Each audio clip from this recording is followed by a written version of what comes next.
So mga kabakard, magandang araw sa inyo lahat. Welcome back po sa aking YouTube channel.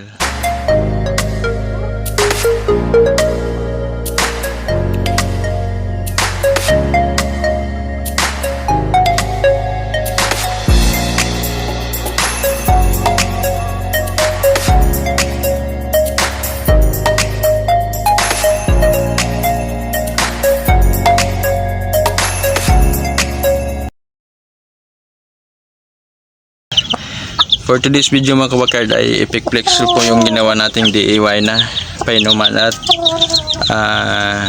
tawag doon, patukaan yan po kabakard.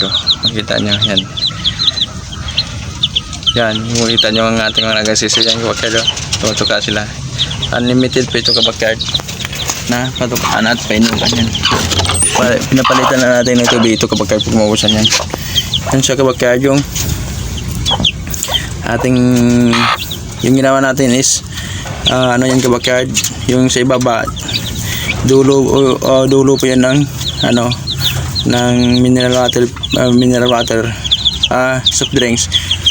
Yung bottle nya pinutol po natin at ni-screw yan yung dito may screw yan sa baba dito kabakard, may screw yan siya tapos yung lock nya dito para tapos ito, tapos pinutasan natin ng 4 na butas yan, may mga butas yan kabakard yan.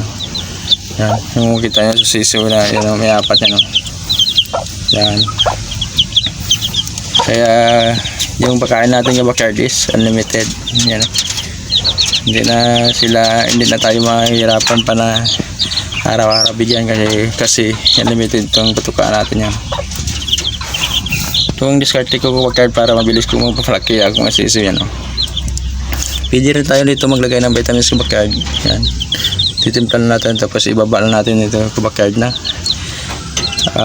makapagtimpla na tayo ng vitamins at mabigay na natin yan. Yun 1 point pa yung kabakard na DIY mineral water yan makakasave pa tayo kabakard dito sa ganitong setup na madali lang ito kabakard. Putulin na natin to itong puwet ng bottle, tapos yung takip nito is screw natin yan sa baba, may screw yan kita nyo may screw, tapos saka ilalak yan. Pwede ito tanggalin sa taas to, tapos may iwan itong screw yan yung takip niya yan yan yung silbing lock. Tapos pinutasan natin dito ng 4 yan makita nyo may butas. Kapag tinutukan natin yung sisiw, kapag maubos kung sa itong bumababa katulad ng tubig nito kabakard yan, kung saan bumaba kapag nauubusan. Kaya yung patuka at patubig natin sa ating mga sisiw is unlimited.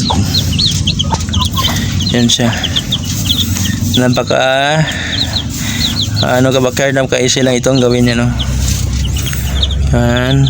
Tapos yung puwet niya nilagyan natin ng screw, tinali natin para control natin yung paglagay kabakard ng tali saka kung paglagay natin kung maabot pa ng ating mga sisiw na pagtuka or minum sila kabakard. Yan po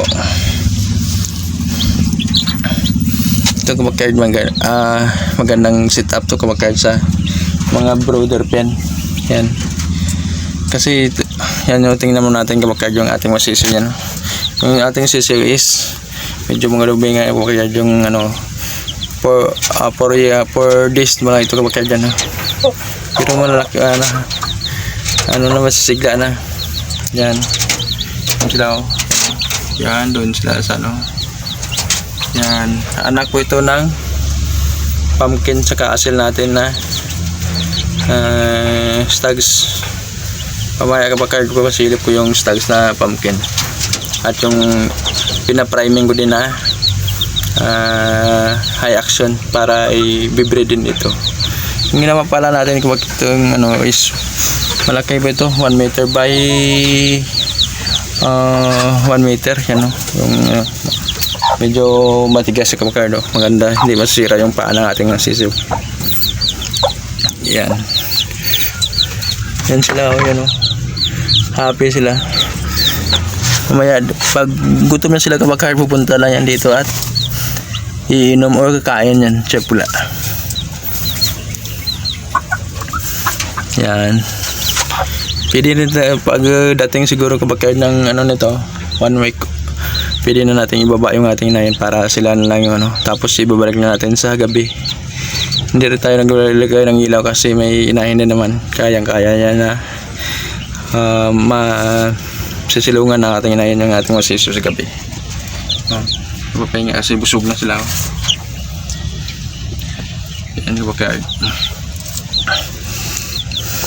Silip muna tayo kabakar dito sa ating ginawa ang stags, yung ibibreed natin, yung tatay ng masisyo natin. Yan.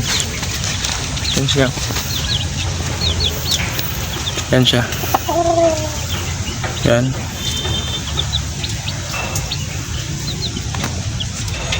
Ito. Tapos ito yung inayin natin na ibibreed, yung high action. Yan. Medyo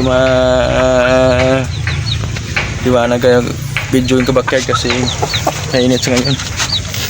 Ito pinurga natin kahapon to, tapos ngayong umaga pinaliguan natin, tapos sinubuanin natin ng antibacterial. Yung pagkainin natin kabakar dito is kalahati lang, kalahating daka lang para mabilis siyang matunawan, kasi may gamot kabakar kung ipupul na isang dangkal talaga baka hindi tayo matawan at magka-problema pa yung kanyang digestion, kaya kalahati lang kabakar. And so pulang pula yung mukha niya. Yan.